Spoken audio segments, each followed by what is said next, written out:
September 11, 2001 ఈ తేదీ వినగానే మనందరికీ ఓ సంఘటన గుర్తుకొస్తుంది. ఇది కేవలం క్యాలెండర్లో ఒక రోజు కాదు, మన ఆధునిక ప్రపంచ రూపురేఖలనే మార్చేసిన ఒక చారిత్రక ఘట్టం అన్నమాట. సరే, ఈరోజు మనం దాని వెనకున్న అసలు కథ ఏంటో లోతుగా చూద్దాం. అమెరికాలో సెప్టెంబర్ 11, 2001 ఆ రోజు ఉదయం కూడా మామూలుగానే మొదలైంది. అందరూ తమ తమ పనులకి వెళ్తున్నారు, అచ్చం ప్రతి మంగళవారంలాగే. కాని కొన్ని గంటల్లోనే ఆ రోజు చరిత్రలో ఒక చీకటి రోజుగా, ఎవరూ ఊహించని ఒక మహావిషాదంగా మారిపోతుందని అప్పుడు ఎవ్వరికీ తెలీదు. కేవలం 2 గంటలు, అంతకంటే తక్కువ సమయంలోనే అంతా జరిగిపోయింది.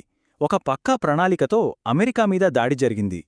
19 మంది హైజాకర్లు వాళ్లు ప్రయాణిస్తున్న 4 కమర్షియల్ విమానాలనే ఆయుధాలుగా మార్చేశారు. అక్షరాల దేశం గుండెమీద దాడి చేశారన్నమాట. ఇక ప్రాణనష్టం గురించి మాట్లాడితే ఆ సంఖ్య నిజంగా ఊహకు అందనిది. విమానాల్లో ఉన్న ప్రయాణికులు, వాళ్లని కాపాడటానికి వెళ్లిన ఫస్ట్ రెస్పాండర్స్, ఆ టవర్లలో పనిచేస్తున్న ఉద్యోగులు, ఇలా అందరూ కలిపి దాదాపు 3,000 మంది ఒక్కరోజులో ప్రాణాలు కోల్పోయారు. ఈ దాడుల తీవ్రత చూసి ప్రపంచం మొత్తం షాకయింది.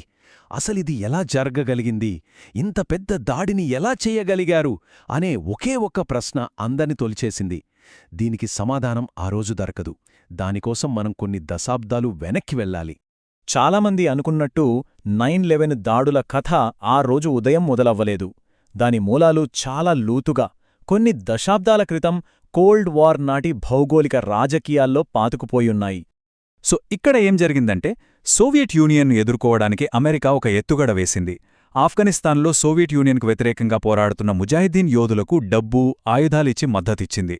కాని ఆ చర్యే ఒక ఊహించని పరిణామానికి దారితీసింది.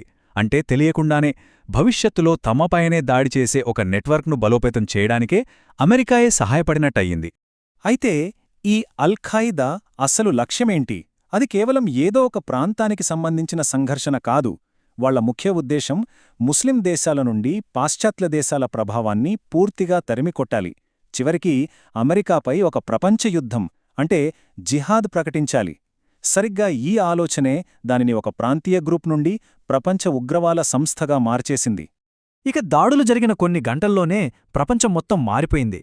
అమెరికా, అలాగే మిగతా ప్రపంచ దేశాలు అన్నీ కలిసి తీవ్రవాదంపై ఒక గ్లోబల్ వార్ మొదలుపెట్టాయి. అలా ఒక కొత్త శకంలోకి అడుగుపెట్టాయన్నమాట. అమెరికా రియాక్షన్ చాలా వేగంగా, చాలా బలంగా ఉంది. ఒకవైపు వార్ ఆన్ టెర్రర్ పేరుతో విదేశాల్లో, ముఖ్యంగా ఆఫ్ఘనిస్తాన్లో మిలిటరీ యాక్షన్ మొదలుపెట్టారు. మరోవైపు దేశం లోపల భద్రతను పూర్తిగా మార్చేసే ప్యాట్రియేట్ యాక్ట్ లాంటి కొత్త చట్టాలను తీసుకొచ్చారు. అంటే నిఘా అధికారాలను విపరీతంగా పెంచేశారన్నమాట. ఈ దాడులన్నింటికీ సూత్రధారి అయిన ఒసామా బిన్ లాడెన్ కోసం ఒక భారీ వేట మొదలయింది. ఇది ఒకరోజు, 2 రోజులు కాదు, ఏకంగా 10 ఏళ్లపాటు సాగింది. బహుశా చరిత్రలోనే ఇది వన్ ఆఫ్ ద బిగ్గెస్ట్ మ్యాన్హంట్స్. చివరికి 2011 మేలో పాకిస్తాన్లో అతన్ని పట్టుకొని మట్టుబెట్టడంతో ఈ వేట ముగిసింది. చూడండి, ఆ ఒక్కరోజు జరిగిన సంఘటనల ప్రభావం ఇప్పటికీ మన జీవితాల్లో కనిపిస్తూనే ఉంది. మనం ఎయిర్పోర్ట్కి వెళ్లేటప్పుడు జరిగే సెక్యూరిటీ చెక్స్ దగ్గర్నుండి ప్రభుత్వాలు మన ప్రైవసీని, సెక్యూరిటీని చూసే విధానం వరకు అన్నీ మారిపోయాయి.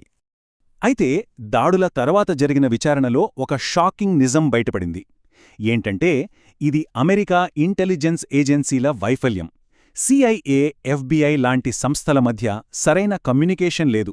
కొంతమంది హైజాకర్ల గురించి CIAకి ముందే సమాచారం ఉన్నా వాళ్లు దాన్ని FBIతో పంచుకోలేదు. బహుశా ఆ ఒక్క సమాచారం పంచుకునుంటే ఈ దాడులను ఆపే అవకాశం ఉండేదేమో. కాని ఆ అవకాశం చేజారిపోయింది. ఒక్క మాటలో చెప్పాలంటే ప్రపంచం 2గా విడిపోయింది. 9/11కి ముందు, 9/11 తర్వాత. ఎయిర్పోర్ట్ సెక్యూరిటీ ఎంత నామమాత్రంగా ఉండేదో ఇప్పుడు ఎంత కఠినంగా ఉందో మనందరికీ తెలుసు. ఒకప్పుడు ప్రైవసీకి ఎక్కువ విలువ ఉండేది, కానీ ఇప్పుడు ప్రభుత్వ నిఘా సర్వసాధారణమైపోయింది. ఇలా మన రోజువారీ జీవితం నుంచి అంతర్జాతీయ సంబంధాల వరకు అన్నీ శాశ్వతంగా మారిపోయాయి. అయితే ఈ దాడుల వల్ల మిగిలిన ఒక చేదు నిజం, ఒక కష్టకరమైన వారసత్వం కూడా ఉంది. అదేంటంటే, ప్రపంచవ్యాప్తంగా ఇస్లామోఫోబియా, అంటే ముస్లింలపై వ్యతిరేకత, అనుమానం పెరిగిపోవడం. దీనివల్ల ఈ దాడులతో ఏ సంబంధం లేని లక్షలాది మంది అమాయక ప్రజలు చాలా ఇబ్బందులు పడ్డారు. సో ఇదంతా చూశాక మనకొక ప్రశ్న మిగిలిపోతుంది. 2 దశాబ్దాలు దాటిపోయింది. అయినా సరే ఆ 9/11 నీడ మన ప్రపంచాన్ని ఇంకా వెంటాడుతోందా?